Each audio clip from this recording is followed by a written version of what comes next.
Hello this is top C360. நாம் இன்றைக்கி August 20th current affairs பார்த்துடலாம். ஸோ இதோட ப்ரீவியஸ் கரண்ட் அஃபேர்ஸும் சேர்த்து பார்த்துடலாம் 1920. ஓகே, ஸோ இந்த ஃபஸ்ட்டு கொஷின் என்னென்னு பார்த்தீங்கன்னா, world orangutan day is observed on which date? ஓகேவா? ஸோ உராங்குட்டான் அப்படின்னு சொல்லக்கூடியது வந்து மங்கியில் இருக்கக்கூடிய ஒரு வகை, சரியா? ஸோ ரொம்ப ஹேரியாக இருக்கும், ப்ரௌன் கலரில் இருக்கும். ஸோ உராங்குட்டான் நீங்கள் பார்த்துருப்பீங்க, சரியா? ஸோ வந்து 97% வந்துட்டு பார்த்திங்கன்னா வந்து டிஎன்ஏ வந்து மேட்ச் ஆகுது ஹியூமன்ஸோட அப்படின்னு சொல்லிட்டு சொன்னாங்க, மங்கீஸோட. ஸோ அந்த அளவுக்கு வந்துட்டு மங்கீஸ் அப்படின்னு சொல்லக்கூடியது வேறு வேறு பேரில் வந்து நம்ம வந்து பேபுன்னு சொல்லுவோம். சிம்பான்சிஸ் வந்து கிட்டத்தட்ட ஃபுல்லாகவே வந்துட்டு பார்த்திங்கன்னா மேட்ச் ஆகக்கூடிய வகையில் தான் இருக்கும்.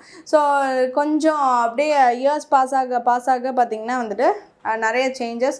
ஸோ அப்போ வந்து பார்த்திங்கன்னா இந்த ஒரு உராங்குட்டான் அப்படின்னு சொல்லக்கூடியது வந்துட்டு பார்த்திங்கன்னா இப்போ வந்து ஒரு கன்சர்வேஷன் ப்ராசஸில் வந்துட்டு பார்த்திங்கன்னா என்டேஞ்சர்ட் ஸ்பீசஸாக ஆகக்கூடாதுன்னு சொல்லிட்டு அதுக்காக அப்சர்வ் பண்ணுறாங்க இந்த டேட். ஓகேவா?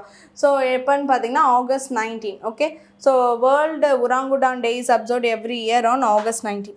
Okay, next world photography day. So photography day எப்போ அப்படின்னு சொல்லிட்டு பார்த்தீங்கன்னா August 19. Okay, next world humanitarian day 2026 எப்போன்னு என்ன தீம் அப்படின்னு சொல்லிட்டு பார்த்தீங்கன்னா, honouring fallen humanitarians and calling for greater protection of health care. So humanitarian அப்படின்னா மனித நேயத்தோடு இருப்பவர்கள், மனித நேயம் மிக்கவர்கள் அப்படின்னு சொல்லக்கூடியதான் ஹியூமனிடேரியன் அப்படின்னு சொல்லிட்டு மனசாட்சியோடு நடந்துக்கிறவங்க. ஸோ அப்போ வந்துட்டு பார்த்திங்கன்னா அந்த ஒரு மனித நேயம் மிக்க இருக்கக்கூடிய அந்த நபர்களை வந்து நம்ம செலிப்ரேட் பண்ணோம் அப்படிங்கிறதுக்காக தான் வந்துட்டு இந்த ஒரு டே. ஓகேவா? ஸோ வந்துட்டு honouring fallen humanitarians and calling for greater protection of health care அப்படின்னு சொல்லக்கூடியதான் இந்த ஒரு இது. ஓகேவா? அந்த டே. Okay, August 19. நெக்ஸ்ட்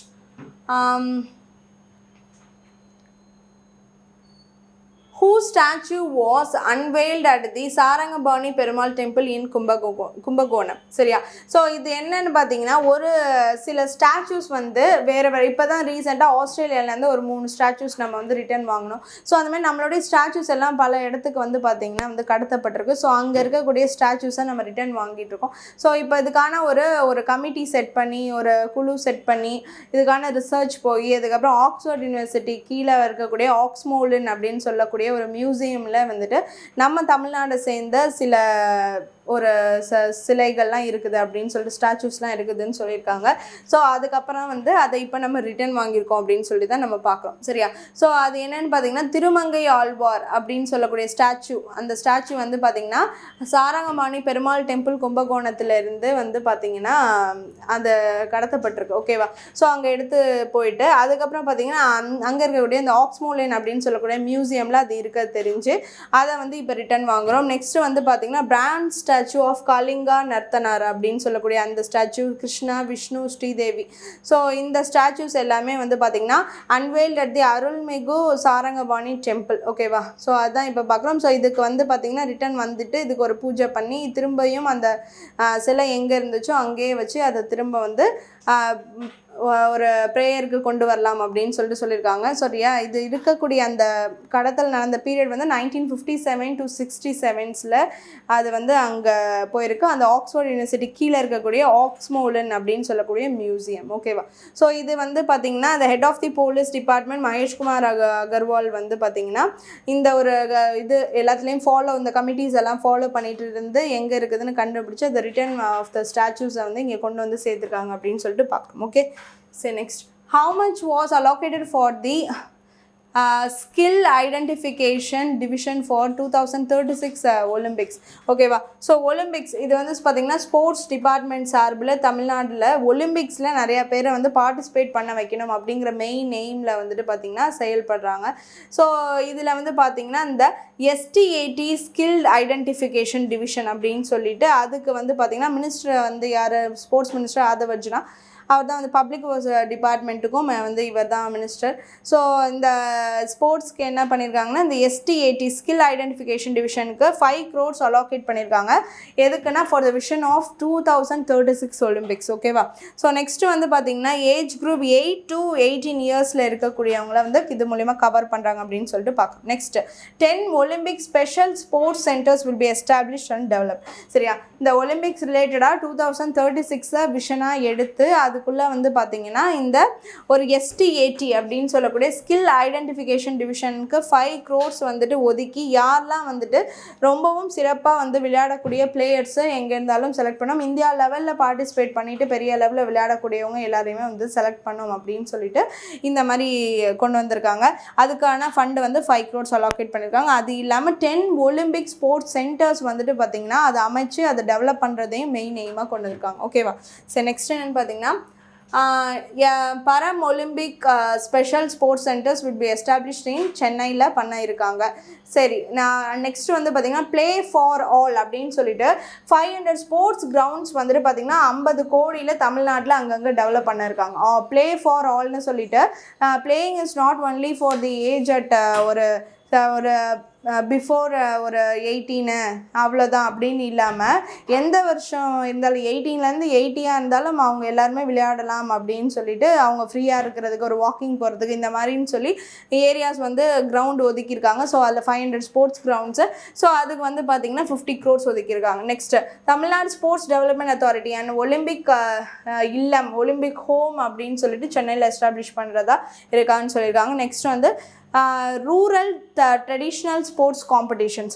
சரி, ரூரலான ட்ரெடிஷ்னல் இப்போ வந்து கிட்டி புல் இப்படின்னு சொல்லக்கூடிய அந்த கேம்லாம் பார்த்திங்கன்னா வெளியில் வேறு நேம்ஸில் வந்து அதர் கண்ட்ரீஸ்லாம் விளையாடுறாங்க.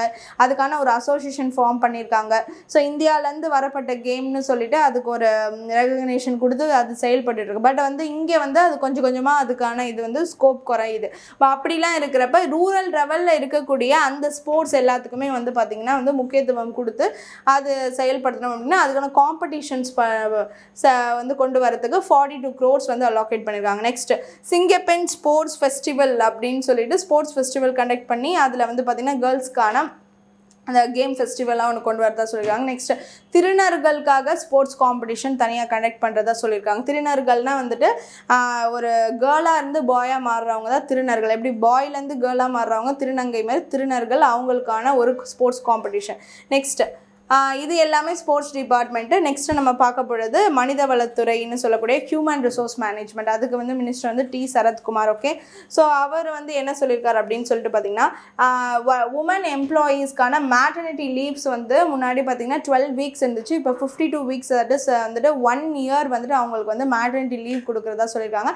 அண்ட் யாருக்காக அப்படின்னு சொல்லிட்டு பார்த்திங்கன்னா வந்து தேர்ட் பேபி அதுக்கான டெலிவரி யார் பண்ணுறாங்களோ ஸோ அவங்களுக்கு வந்து பார்த்திங்கன்னா இந்த மாதிரி ஒரு மேட்டர்னிட்டி லீவ் அப்படின்னு சொல்லக்கூடியது வந்துட்டு 1 yearக்கு வந்து எக்ஸ்டெண்ட் பண்ணியிருக்காங்க அப்படின்னு சொல்லிட்டு பார்க்கணும். சரி, 3வது குழந்தை யார் பெற்றெடுக்கிறாங்களோ அந்த உமன் எம்ப்ளாயீஸ் எல்லாத்துக்கும். ஓகே, நெக்ஸ்ட் என்னென்னா வெற்றி பாதை ஆப். ஓகேவா? ஸோ வெற்றி பாதை ஆப் அப்படின்னு சொல்லக்கூடியது வந்து காம்படிட்டிவ் எக்ஸாம்ஸ்க்கு ப்ரிப்பேர் ஆகிட்டு இருக்க ஸ்டூடெண்ட்ஸ் எல்லாருக்குமே தட் இஸ் வந்துட்டு பார்த்திங்கன்னா 12 lakh will be providers competitive examination incentives for the students. சரியா? அண்ட் வெற்றி பாதை ஆப் மூலயமா அவங்க வந்து என்ன வேணுமோ அந்த இன்ஃபர்மேஷன்ஸ் அது எல்லாத்தையுமே வந்துட்டு அவங்க வந்து பயன்பெறலாம் அப்படின்னு சொல்லிட்டு சொல்லியிருக்காங்க. சரியா? நெக்ஸ்ட்டு வந்து பார்த்திங்கன்னா எளிமை ஆளுமை முன்முயற்சி அப்படின்னு சொல்லக்கூடிய வகையில் வந்து அந்த கவர்மெண்ட்டோடைய சர்வீசஸ் 150 கவர்மெண்ட் சர்வீசஸ் வந்து பார்த்திங்கன்னா எல்லா இடத்துக்கும் போய் சேர்கிற வகையில் அதை செயல்படுத்தணும் அப்படின்னு சொல்லிட்டு அதுவும் வந்துட்டு கொண்டு வந்திருக்காங்க. ஓகேவா? ஸோ இதெல்லாம் செயல்படுத்துறதுக்கு கொஞ்சம் கொஞ்சமாக ஒவ்வொரு டிபார்ட்மெண்ட் சார்பில் என்னென்ன செய்ய இருக்கும், என்னென்ன அலோகேஷன்ஸ் அப்படின்னு சொல்லிட்டு இப்போ வந்து சட்டமன்றத்தில் போய்கிட்டு இருக்கு. அதுபடி நம்ம பார்க்குறோம். Okay, so next who headed the selection committee for the Arjuna Awards 2026 அப்படின்னு சொல்லிட்டு பார்த்தீங்கன்னா செலெக்ஷன் கமிஷன் யார் அப்படின்னா ஜஸ்டிஸ் அருண்குமார் மிஸ்ரா தான் செலெக்ஷன் கமிட்டியோட ஹெட். ஸோ செலெக்ஷன் கமிட்டினா என்ன அப்படின்னு சொல்லிட்டு பார்த்தீங்கன்னா இப்போ நிறைய பேர் நிறையா ஈவெண்ட்ஸில் விளையாண்டுருப்பாங்க. நிறைய பேர் ஃபஸ்ட்டு செகண்ட் தேர்ட்லாம் ஹோல்ட் பண்ணியிருப்பாங்க. இருந்தாலும் வந்து யார் வந்து சிறப்பாக ஒரு மெயினாக விளையாண்டா அப்படின்னு சொல்லிட்டு தான் அந்த அர்ஜுனா அவார்ட்ஸ்க்கு இந்த பெஸ்ட்டு பிளேயருக்கு கொடுக்கக்கூடிய ஒரு இந்தியா லெவல் அவார்டு தான் அந்த அர்ஜுனா அப்படின்னு சொல்லக்கூடியது. அதே வந்து கோச்சஸ்க்கு கொடுக்கக்கூடியது துரோணாச்சாரியா அவார்டு அப்படின்னு சொல்லிட்டு. ஏன்னா துரோணாச்சாரியா அர்ஜுனா 2 பேருமே நம்ம மகாபாரதத்தில் பார்த்துருப்போம். துரோணர் தான் வந்துட்டு பார்த்திங்கன்னா அவருக்கு ஆசிரியராக இருப்பார். வந்துட்டு அர்ஜுனர் தான் வந்துட்டு பார்த்திங்கன்னா அவர்கிட்ட வந்து அந்த வில் வித்தையை கற்றுருப்பார். ஸோ அதனால் வந்து பார்த்திங்கன்னா அந்த நேமில் அவார்ட் கொடுக்குறாங்க. அந்த பெஸ்ட்டு பிளேயருக்கு வந்து அர்ஜுனாங்கிற அவார்ட்ஸ் கொடுத்துட்றாங்க. அண்ட் துரோணருங்கிறது பெஸ்ட்டு கோச்சஸ்க்கு கொடுக்கக்கூடிய அவார்டு. அதுலேயே வந்துட்டு அர்ஜுனா லைஃப் டைம் அவார்டு அப்படின்னு இருக்குது. அதே துரோணாச்சாரியா லைஃப் டைம் அவார்டுன்னு சொல்லிட்டு இருக்குது. ஸோ யார் யாருக்கு போயிருக்குன்னு சொல்லிட்டு பார்க்கலாம். ஓகே, ஸோ இதில் வந்து அர்ஜுனா அவார்ட்ஸ் வந்து அந்த ஸ்பெஷலாக விளையாண்ட அந்த ஸ்போர்ட்ஸ் பர்சன்ஸ்க்கு வந்துட்டு போகுது. ஸோ அதில் வந்து அத்லெட் சார்பில் வந்து தேஜஸ்வின் சங்கர், முகமது அஜ்மல், பிரியங்கா கோஸ்வாமி இவங்க 3 பேரும் அத்லெட்டிக்ஸ்க்கு வாங்குறாங்க அப்படின்னு சொல்லிட்டு பார்க்குறோம். நெக்ஸ்ட்டு ஹாக்கிக்கு யார் வாங்கியிருக்கா அப்படின்னா ராஜ்குமார் பால் ஹாக்கிக்கு வாங்கியிருக்காரு. லால்ரம் ஷியாமி அப்படின்னு சொல்லக்கூடியவங்க ஹாக்கிக்கு வாங்கியிருக்காங்க. இவங்க 2 பேரும். நெக்ஸ்ட்டு சுர்ஜித் பூஜா, திவ்யா தேஷ்முக். சுர்ஜித் பூஜா கபடிக்கு வாங்கியிருக்காங்க. திவ்யா தேஷ்முக், விஜித் குஜராத்தி அப்படின்னு சொல்லக்கூடிய இவங்க 2 பேர் செஸ்க்கு வாங்கியிருக்காங்க அப்படின்னு சொல்லிட்டு பார்க்கணும். சரி, அர்ஜுனா அவார்ட். நெக்ஸ்ட்டு பாக்ஸிங்க்கு வந்து தீக்ஷா ஜாலி வாங்கியிருக்காங்க. அண்டு கோபிச்சந்த் எதுக்கு, காயத்ரி கோபிச்சந்த் எதுக்கு வாங்கியிருக்காங்கன்னா பேட்மிண்டனுக்கு வாங்கியிருக்காங்க அப்படின்னு சொல்லிட்டு பார்க்கணும். சரியா? ஸோ நெக்ஸ்ட் வந்து நரேந்திர பன்வார் வந்துட்டு வெயிட் லிஃப்டிங்க்கு வாங்கியிருக்காரு. நெக்ஸ்ட்டு தனுஷ் ஸ்ரீகாந்த் வந்து ஷூட்டிங் பாரா, அதாவது டெஃப்பில் வந்து இருப்பாங்க, காது கேளாதோர் அந்த பேரா அதில் வந்து இருக்கக்கூடிய ஷூட்டிங்ஸில் வந்து தனுஷ் ஸ்ரீகாந்த் வாங்கியிருக்காங்க. நெக்ஸ்ட் வந்து ருத்ரான்ஷ் கந்தவேல் அப்படின்னு சொல்லக்கூடிய பேரா ஷூட்டிங் அவர் வாங்கியிருக்காரு. நெக்ஸ்ட் வந்து எக்டா அபியன் வந்து பேரா அத்லெட்டிக்ஸில் வாங்கியிருக்காங்க. அரவிந்த் சிங் வந்து ரோயிங்க்கு வாங்கியிருக்காங்க. அகில் சோரன் ஷூட்டிங்க்கு வாங்கியிருக்காங்க. Next Arjuna life time achievement யாருக்கு வாங்கியிருக்குன்னா வந்துட்டு அருமை நாயகம் அப்படின்னு சொல்லிட்டு ஃபுட்பால் பிளேயர், தமிழ்நாடு சேர்ந்தவர், அவருக்கு வாங்கியிருக்காங்க. நெக்ஸ்ட் துரோணாச்சாரியா அவார்டு வந்துட்டு யாருக்கு போயிருக்குன்னா பர்வீர் சிங் அத்லெட்டிக்ஸ்க்கு, செட்லால் யாதவ் ரெஸ்லிங்க்கு போயிருக்கு. அண்டு நேஹா சாவான் வந்து ஷூட்டிங்க்கு வாங்கியிருக்காங்க. இவங்கெல்லாம் வந்து துரோணாச்சாரியா அவார்டு வாங்கியிருக்காங்க. அதே துரோணாச்சாரியாவில் லைஃப் டைம் அச்சீவ்மெண்ட் அவார்டு யார் வாங்கியிருக்காங்க, தர்மேந்திர யாதவ் ரெஸ்லிங்க்கும் வீரேந்திரகுமார் வந்து ரெஸ்லிங்க்கும் வாங்கியிருக்காங்க. ஓகேவா? ஸோ இவங்க எல்லாமே வந்து இந்த Arjuna award and plus Dronacharya awards வாங்கியிருக்காங்க அப்படின்னு சொல்லிட்டு பார்க்கலாம். ஓகே, சரி, next who became the first Indian and 4th international player to hit 100 sixes in test cricket according to the source. ஸ்ரீலங்காவில் நடந்த டெஸ்ட் கிரிக்கெட்டில் வந்து பார்த்திங்கன்னா வந்து ரிஷப் பந்த் வந்து பார்த்திங்கன்னா ஒரு 100 சிக்ஸஸ் இன் 51 இன்னிங்ஸில் அடிச்சிருக்காரு. இதுக்கு முன்னாடி பார்த்திங்கன்னா பென் ஸ்டோக் வந்து 100 சிக்ஸஸ் இன் 82 இன்னிங்ஸில் வந்துட்டு அடிச்சிருந்தாரு. ஸோ அவரை பீட் பண்ணிவிட்டு இவர் வந்து ஃபர்ஸ்ட் இப்போ அவரை பீட் பண்ணிவிட்டு முன்னாடி வந்திருக்காரு. And first Indian player and 4th international பிளேயராக இவர் வந்து இந்த ஒரு அச்சீவ்மெண்ட் பண்ணியிருக்காரு அப்படின்னு சொல்லிட்டு பார்க்கலாம். ஓகே, சரி, next Indian Akshay Urja day is observed on which date அப்படின்னு சொல்லிட்டு பார்த்தீங்கன்னா அக்ஷய் உர்ஜா அப்படின்னா வந்து ஃபஸ்ட் என்னென்னு தெரிஞ்சுக்கலாம். ரெனியூவபிள் சோர்ஸஸ்க்கு இம்பார்ட்டன்ட் கொடுத்து அதை எப்படி டெவலப் பண்ணணும், அதை எப்படி இன்னும் இனிஷியேட் பண்ணி கொண்டு போகணும் அப்படிங்கிறது தான் அக்ஷய் உர்ஜா அப்படின்னு சொல்லக்கூடியது. So renewable energy for a climate safe future, அதுக்காக பண்ணக்கூடிய எந்த ஒரு ஒர்க்காக இருந்தாலும் அதை என்கரேஜ் பண்ணி பண்ண வைக்கிறதுக்கு தான் வந்துட்டு இந்த ஒரு இனிஷியேட்டிவ். சரியா? ஸோ அதுக்கான ஒரு டே தான் August 20th அப்படின்னு சொல்லிட்டு பார்க்கலாம். Okay, next the role of mosquitoes in the transmission of malaria in 1897 அப்படின்னு சொல்லக்கூடியது. அந்த மலேரியா வரக்கூடியது ப்ராப்ளம் ஆகுது அப்படின்னு சொல்லிட்டு Ronald Ross discovered the role of mosquitoes transmitting malaria. அதாவது ஃபீமேல் அனோஃபிலஸ் மஸ்கிட்டோலேருந்து தான் மலேரியா அப்படின்னு வரக்கூடியது. ஸோ அது வருது அப்படின்னு சொல்லிட்டு 1897 அவர் தான் டிஸ்கவர் பண்ணார். ஸோ வேர்ல்டு மஸ்கிட்டோ டே அப்படின்னு சொல்லக்கூடியது August 20, it's awareness day. Okay, next Sadbhavana Diwas is observed on the birth anniversary of which former prime minister of India அப்படின்னு பார்த்தீங்கன்னா ராஜீவ் காந்தி. ராஜீவ் காந்தி வந்து பார்த்திங்கன்னா காங்கிரஸ் சார்பில் வந்துட்டு இவர் வந்து ஒரு பிரைம் மினிஸ்டர் ஆஃப் இந்தியாவாக இருந்தார். ஸோ இவர் வந்து இப்போ இருந்தப்போ அந்த ஐடி செக்டார்ஸ் அந்த கம்ப்யூட்டர் லெவல் டெக்னாலஜிஸ் எல்லாமே வந்துட்டு ரொம்பவும் வந்து அப்போ நல்லாவே வந்து செயல்பட்டு இருந்துச்சு அப்படின்னு சொல்லிட்டு சொல்லுவாங்க. ஸோ அந்த அளவில் வந்து ராஜீவ் காந்தி பீரியட் வந்துட்டு ரொம்பவும் டெக்னாலஜி வைஸ் டெவலப்மெண்ட்டில் நம்ம இந்தியா வந்துட்டு அப்போ இருந்தது.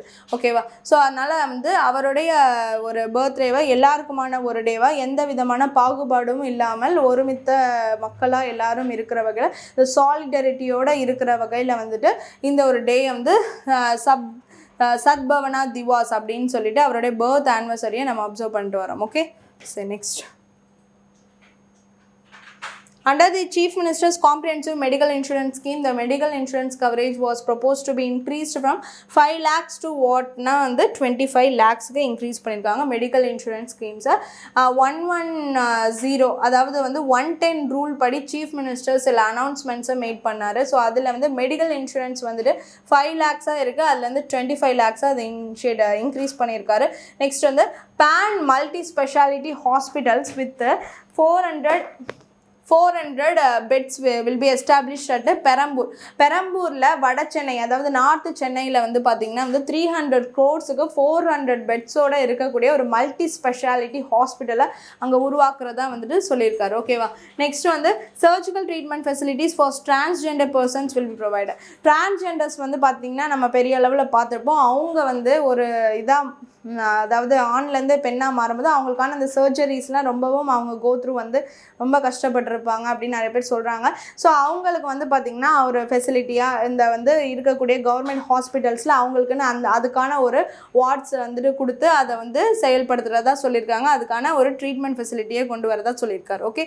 ஸோ எங்கன்னா சென்னை, திருநெல்வேலி, தூத்துக்குடி, செங்கல்பட்டு, திருவள்ளூர், தருமபுரி, கன்னியாகுமரி இருக்கக்கூடிய இந்த ஜிஹெச்லாம் வந்து கொண்டு வரதா சொல்லியிருக்காரு. ஓகே. நெக்ஸ்ட் வந்து Chief Minister Cancer Care Mission will be strengthened with an allocation of 673.44 crores. ஓகேவா.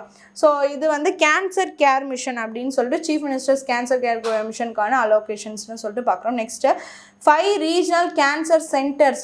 ஸோ புற்றுநோய்க்கான சென்டர்ஸ் எங்கெல்லாம் அமைச்சிருக்காங்கன்னா தஞ்சாவூர், கோயம்புத்தூர், மதுரை, திருநெல்வேலி, விழுப்புரம் அப்படின்னு சொல்லக்கூடிய இந்த 5 இடங்களில் வந்து பார்த்திங்கன்னா அதுக்கான சென்டர்ஸ் அமைச்சிருக்காங்க அப்படின்னு சொல்லிட்டு பார்க்குறோம். அதுக்கான புற்றுநோய்க்கான இந்த சென்னை போகணும், அடையார் போகணும் அப்படி இல்லாமல் இந்த இடத்துல ட்ரீட்மெண்ட்ஸ் பெறுற மாதிரி அதுக்கான சென்டர்ஸ் அண்ட் ஸ்க்ரீனிங் பண்ணக்கூடியது எல்லாமே வந்து அங்கே பண்ணிக்கிற மாதிரி அமைச்சிருக்காங்க. நெக்ஸ்ட் வந்து human papilloma virus DNA testing will be conducted for 1.22 lakh girls at the cost of 8.70 crore. இந்த ஒரு ஹியூமன் பேப்பிலோமா வைரஸ்க்கான அந்த டோசேஜஸ் வந்து 9 to 14 இயர்ஸ்க்கான கவர்மெண்ட் ஸ்கூல்ஸில் வந்து அந்த கேர்ள்ஸ்க்கு போடணும் இப்படிலாம் டிஎம்கே கவர்மெண்ட்டில் இனிஷியேட் பண்ணாங்க. ஸோ நெக்ஸ்ட் இதை வந்து தொடர்ந்து இப்போ செயல்படுத்துகிறாங்க. அதுவும் மெயினாக எந்தெந்த ஏரியானா தருமபுரி, விழுப்புரம், பெரம்பலூர், அரியலூர், திருவண்ணாமலையில் இருக்கக்கூடிய அந்த கவர்மெண்ட் ஸ்கூல்ஸில் ஃபஸ்ட்டு கட்டமாக இதை ஆரம்பிக்கணும்னு சொல்லியிருக்காங்க. அந்த அலோகேஷன் அமௌண்ட் எவ்வளோனா 8.70 crores. ஓகே. நெக்ஸ்ட்டு அதுக்கப்புறம் சட்டமன்றத்தில் இருக்கக்கூடிய எம்எல்ஏஸ் எல்லாத்துக்கும் வந்துட்டு பார்த்திங்கன்னா கார் வந்து வழங்குறதா சொல்லியிருந்தாங்க. ஸோ இப்போ பார்த்திங்கன்னா வந்துட்டு பொலேரோ கார் அப்படின்னு சொல்லிட்டு அவங்களுக்கு வந்து வழங்கியிருக்காங்க. ஸோ 75,000 per month வந்து அந்த காரோடைய மெயின்டெனன்ஸ் அதுக்கான வந்து பெட்ரோல் டீசலுக்கான எக்ஸ்பென்சஸ் எல்லாத்துக்கும் 75,000 per month. அவங்களுக்கான ஒரு அசிஸ்டண்ட் ஒர்க் எம்எல்ஏக்கு அசிஸ்டண்ட் ஒர்க்காகவும் செயல்படுற மாதிரி டிரைவராகவும் செயல்படுற மாதிரி பார்த்திங்கன்னா வந்து 25,000 per month அவங்களுக்கு கொடுத்து அவங்களுக்கு ஒரு அசிஸ்டன்ட் செட் பண்ணுறதுக்கான எக்ஸ்பென்சஸும் வந்து கவர்மெண்ட் சார்பில் கொடுக்குறாங்க. வந்து எல்லா எம்எல்ஏஸ்க்கும் இது வந்து பொருந்தும். அவங்களுடைய ஆளுங்கட்சியாக இருந்தாலும் சரி, ஆப்போசிஷன் பார்ட்டியாக இருந்தாலும் சரி, எல்லாருக்குமே உண்டு அப்படின்னு சொல்லிட்டு பார்க்கலாம். ஓகே. சரி, இதுக்கான ஒரு டோட்டலாக அப்போ அவங்களோட சேலரி வந்து எவ்வளோ இன்க்ரீஸ் ஆயிருக்கு அப்படின்னு சொல்லிட்டு பார்த்தீங்கன்னா 1.80 lakh per month தான் இன்க்ரீஸ் ஆயிருக்கு அப்படின்னு சொல்லிட்டு பார்க்கலாம். Okay. Next art and culture department சார்பில் என்னென்ன அனௌன்ஸ்மெண்ட்ஸ் அப்படின்னு சொல்லிட்டு பார்த்துலாம். ஸோ மினிஸ்டர் ராஜ்மோகன் அவர்கள் so traditional antiquities repository at Perambur, Tiruvallur. சரி, அங்கே வந்து ரெப்போசிட்டரினா என்னென்னா களஞ்சியம். சரியா, இப்போ ஒரு மியூசியம் மாதிரி ஒரு களஞ்சியம் எல்லாமே இருக்கக்கூடியது, நிறையா வகைப்பாடாக இருக்கக்கூடியது தான் ரெப்போசிட்டரி அப்படின்னு சொல்லுவோம். ஸோ அதை வந்து செட் பண்ண இருக்காங்க. நெக்ஸ்ட் ஃபோக் ஆர்ட்ஸை பற்றி வந்து குற்றாலம், தென்காசியில் ஒரு ரெப்போசிட்டரி செட் பண்ணுறாங்க. ஹீரோஸ்டன் ரெப்போசிட்டரி அதியமான், கோட்டை, தருமபுரியில் செட் பண்ணதா சொல்லியிருக்காங்க. இது அண்ட் ஆல்சோ வந்து இது எல்லாத்துலேயும் வந்து பார்த்திங்கன்னா முக்கியமான இந்த நியூ டெக்னாலஜிஸ் யூஸ் பண்ணி அதோட டிஸ்பிளேஸ்லாம் வந்து நல்லா வைக்கணும் அப்படின்னு சொல்லிட்டு அதுக்கான அலோகேஷனாக 12 crores ஒதுக்கியிருக்காங்க. Next modern archaeological research centre will be establish at a cost of 2 crores. Okay, 2 crores-ல ஆர்கியாலஜிக்கல் ரிசர்ச் சென்டர் வந்து எஸ்டாப்ளிஷ் பண்ணுறதா சொல்லியிருக்காங்க.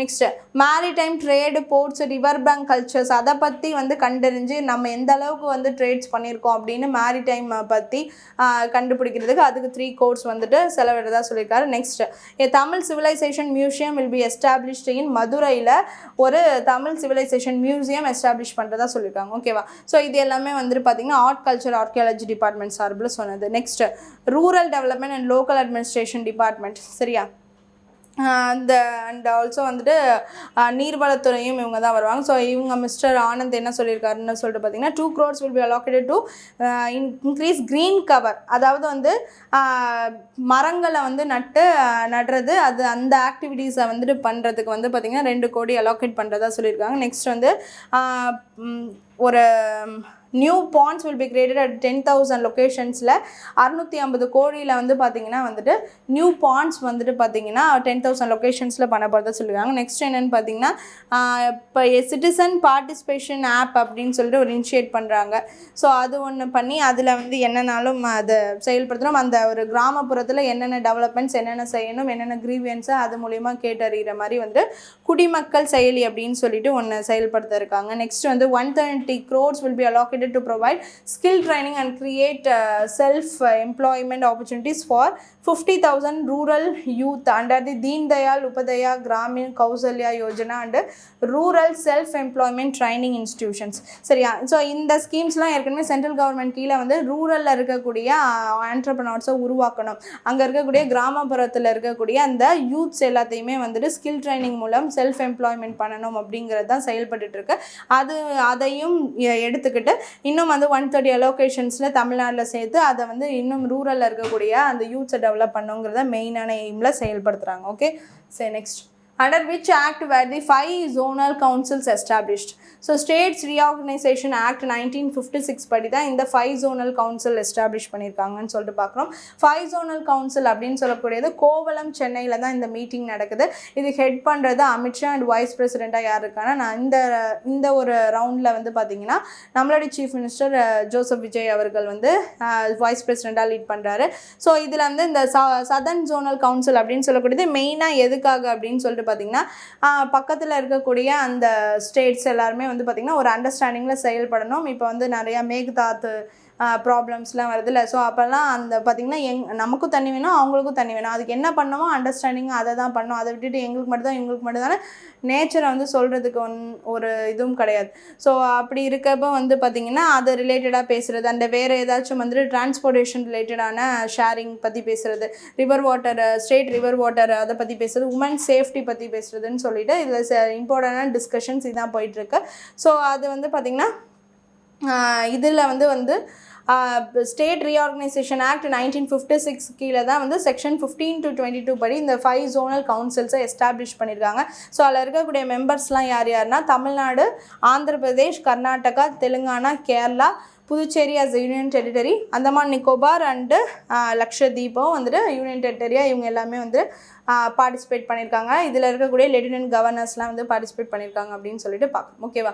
ஸோ இதான் வந்துட்டு மெயினாக அந்த ஸ்டேட்ஸ் ரீஆர்கனைசேஷன் ஆக்ட் 1956 படி வந்துட்டு இது வந்து 31st மீட்டிங் அப்படின்னு சொல்லிட்டு பார்க்கணும். ஓகே, சரி next. Which is mentioned in the current affairs as the Pakistan highest civilian honour அப்படின்னு சொல்லிட்டு பார்த்தீங்கன்னா என்ன அந்த சிவிலியன் ஹானர்னா நிஷான்-இ-இம்தியாஸ் அப்படின்னு சொல்லக்கூடியது. ஸோ இது யாருக்கு போயிருக்கு அப்படின்னா இந்தியன் டாக்டர்ஸ்க்கு போயிருக்கு. ஒருத்தர் வந்து பார்த்திங்கன்னா எக்ஸ்ரே எடுக்கக்கூடியவர், இன்னொருத்தர் வந்து டாக்டர். ஸோ இவங்க 2 பேருக்கும் பார்த்திங்கன்னா வந்துட்டு இந்த ஒரு அவார்டு வந்து பாகிஸ்தான் சார்பில் கொடுக்குறாங்கன்னு சொல்லிட்டு பார்க்குறோம்.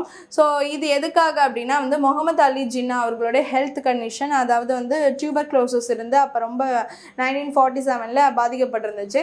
பட் அவர் வந்து பாகிஸ்தானாக பிரிஞ்சுட்டு போகிறதா அவர் செயல்படுத்திட்டு இருந்தார்ல. ஸோ அப்போ வந்து முகமது அலி ஜின்னாக்கு இந்த லெவலில் வந்து சீரியஸ் கண்டிஷனில் இருக்காருன்னு தெரிஞ்சிருந்துச்சுன்னா அப்போ பாகிஸ்தான் கூட பிரியாமல் இருந்திருக்கலாம். ஸோ அந்த மாதிரிலாம் இருந்ததுனால அந்த நேரத்துலேயும் வந்து அவங்க அந்த இந்தியன் டாக்டர்ஸ் வந்துட்டு அவங்க வந்து அதை எப்படி சொல்கிறது பாதுகாத்ததுனால, அந்த சீக்ரெட்டை பாதுகாத்ததுனால அவங்கள ஹானர் பண்ணி இப்போ பாகிஸ்தான் சார்பில் ஒரு அவார்டு கொடுக்குறாங்க. அதான் நிஷான்-இ-இம்தியாஸ் அப்படின்னு சொல்லிட்டு பாகிஸ்தானோட ஹையஸ்ட் சிவிலியன் ஹானர் அந்த அவார்டை வந்து கொடுத்துருக்காங்க அப்படின்னு சொல்லிட்டு பார்க்குறோம். இதுக்கு முன்னாடி திலீப் குமார் அப்படின்னு சொல்லிட்டு நம்மளோட இந்தியன் ஆக்டர் 1998 வாங்கியிருப்பார்.